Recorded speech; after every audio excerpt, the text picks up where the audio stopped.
അപ്പോൾ ഞാൻ ആദ്യമായിട്ട് നമ്മുടെ ഷജുനൊരു മാലിടും. നമസ്കാരം. രാവിലെ എത്തി. ഇനി എല്ലാ തേരിനും വരാറുണ്ടോ? അതോ ഞങ്ങൾ തേര് കഴിഞ്ഞിട്ടാണ് ആക്ച്വലി വരെ. ഈ തിരക്കിനിടയിൽ സാറിന് അങ്ങനെ വരാറില്ല. ഇന്നൊന്ന് അമ്പലത്തിലേക്കൊന്ന് അതായത് പാലക്കാട്ടുകാരൻ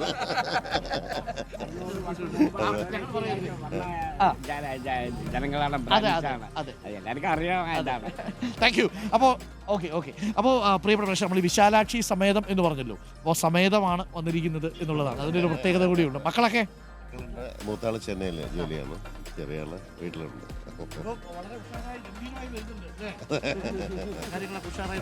അതെ അതെ, എല്ലാം നന്നായിരിക്കണം. നമ്മുടെ അതെ അതെ അതെ, ഭയങ്കര. ഞാൻ ഇന്നാണ് ശരിക്കും പറഞ്ഞ ഇതിങ്ങനെ എൻജോയ് ചെയ്ത് കാണുന്നത്. തിരക്കൊരുപാടുണ്ടെങ്കിലും നമ്മുടെ സ്വന്തം നാടല്ലേ, നമ്മുടെ ആൾക്കാർ. അപ്പോൾ ഒരു സന്തോഷം, ഏറ്റവും വലിയ ഉത്സവം. വായിച്ചിട്ടുണ്ട് ഇവർ പറഞ്ഞൊരു കാര്യം, പാലക്കാട്ടാണെങ്കിൽ ചില ദിവസങ്ങളിലൊക്കെ ഇവർ വീട്ടിൽ നിന്ന് മാറി ഹോട്ടലിലൊക്കെ പോയി താമസിക്കുമായിരുന്നു കേട്ടിട്ടുണ്ട് അല്ലേ? ഞാൻ എൻ്റെ പാതി പറഞ്ഞൊരു കാര്യമാണ്. അങ്ങനെയൊക്കെ വേണം മനുഷ്യർ എന്നാണ് എൻ്റെ അടുത്ത് പറഞ്ഞത്. അതെന്താ അതിൻ്റെ ഒരു കാര്യം? അല്ലേ, നമ്മള് പാലക്കാടാണെങ്കിലും ഹോട്ടലിൽ പോയി താമസിക്കും. നമ്മളൊരു പ്രഷറോ വിഷയമോ ഉണ്ടാകുമ്പോൾ, ഒരു മാനസികമായിട്ട് എല്ലാവർക്കും ഉണ്ടാകുന്ന പ്രശ്നങ്ങൾ ഉണ്ടാകുമ്പോൾ, നമ്മൾ സ്വന്തം നാട്ടിൽ തന്നെ വേറെ സ്ഥലം കണ്ടെത്തി വീട്ടിൽ നിന്ന് ഇറങ്ങിയാൽ തീരാവുന്ന പ്രശ്നങ്ങളേ ഉള്ളൂ. ബ്യൂട്ടിഫുൾ ആണത്. അത്രേ ഉള്ളൂ ജീവിതത്തിൽ പ്രശ്നങ്ങളൊക്കെ.